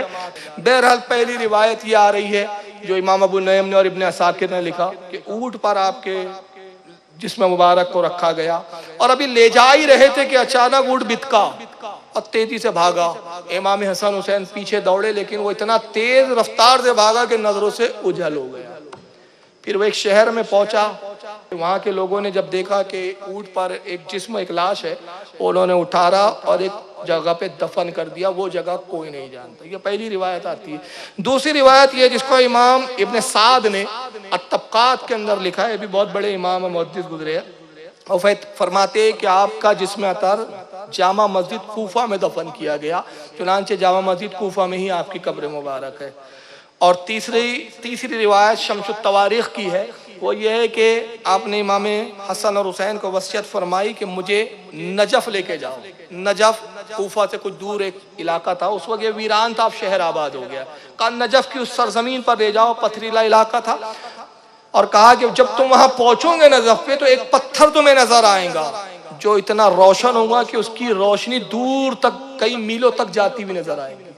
उस पत्थर को हटा के उसी जगह कब्र खोद के मुझे दफन कर देना। और चौथी रिवायत यह है, नजफ में ले जाके हसनैन ने दफन कर दिया। फिर ये राज रखा इस डर से कि खारजियों को पता चले तो कब्र की बेहुरमती करेंगे, जिस्म निकाल कर बेहुरमती करेंगे। लेकिन अब नजफ में मौला कायनात की कब्र मौजूद है। इस पर ज्यादा इत्तेफाक है कि हजरत अली की ही मज़ार है। ये जाहिर कैसे हुई? अब अल्लामा दमेरी ने हयातुल अहवाल में एक रिवायत लिखी कि कब्र का निशान मिटा दिया गया, बताया नहीं गया। बहुत लोगों ने इसरार किया, लेकिन कभी इमाम हसन ने जाहिर नहीं किया, इमाम हुसैन ने जाहिर नहीं किया। दोनों साहबजादे किसी को नहीं बताए। एक मर्तबा ये हुआ कि खलीफा हारून रशीद शिकार के लिए निकला, एक हिरन का पीछा कर रहे थे, तो एक जगह जाके घोड़ा रुक गया। हिरन तो निकल गया, घोड़ा आगे नहीं बढ़ रहा है। उसने बहुत घोड़े को एड़ लगाई, काफी लगाम खींची, घोड़े को मारना लगा, लेकिन घोड़ा के आगे बढ़ ही नहीं रहा। तो खलीफा हारून रशीद को बड़ा ताज्जुब हुआ कि घोड़ा इससे आगे क्यों नहीं बढ़ा। जब पलटाता था तो घोड़ा चलता था, और उस तरफ रुक करके बढ़ा है तो बढ़ता नहीं था।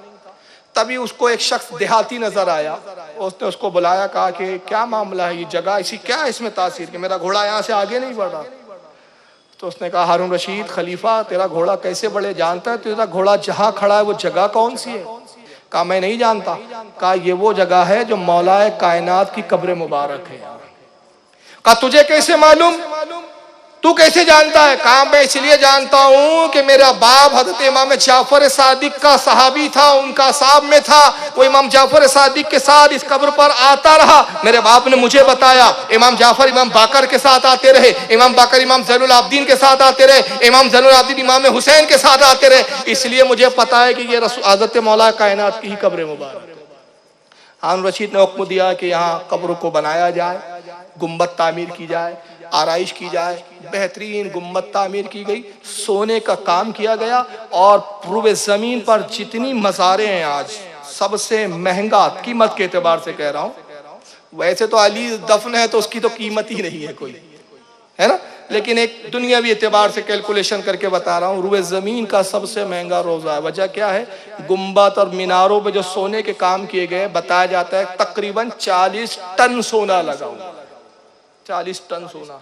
तो हारून रशीद वो पहला शख्स है जिसने मौला कायनात अली मुर्तज़ा की कब्र मुबारक को जाहिर किया नजफ़ अशरफ में, और वही दरबार, वही कब्र मुबारक आज ज़ियारत गाह बनी हुई है। और इस पर साहिब कश्फ बुजुर्गों का, ऐसे बुजुर्ग जो कश्फ से बताते हैं, साहिब कश्फ बुजुर्गों का और उलमा का हमारे, अब इस पर एक जमूर का इत्तेफाक हो चुका है कि वही जगह जहाँ आज मज़ार अक़दस है वो मौला कायनात की ही मज़ार अक़दस है, इसलिए कि आज भी वहाँ से फैज़ जारी है, आज भी वहाँ से रौनक और बरकतों का हुसूल होता है। अल्लाह ताला हम सबको मौला कायनात का फरमाबरदार, जिसके बारे में फरमाए प्यारे नबी, जिसका मौला हूँ मैं उसका मौला अली। दुख्तर मुस्तफा जिसकी दुल्हन बनी, जिसके बेटों से नस्ले नबी है चली, हाँ वही वो अली ओ वली। नारे हैदरी या अली या अली, नारे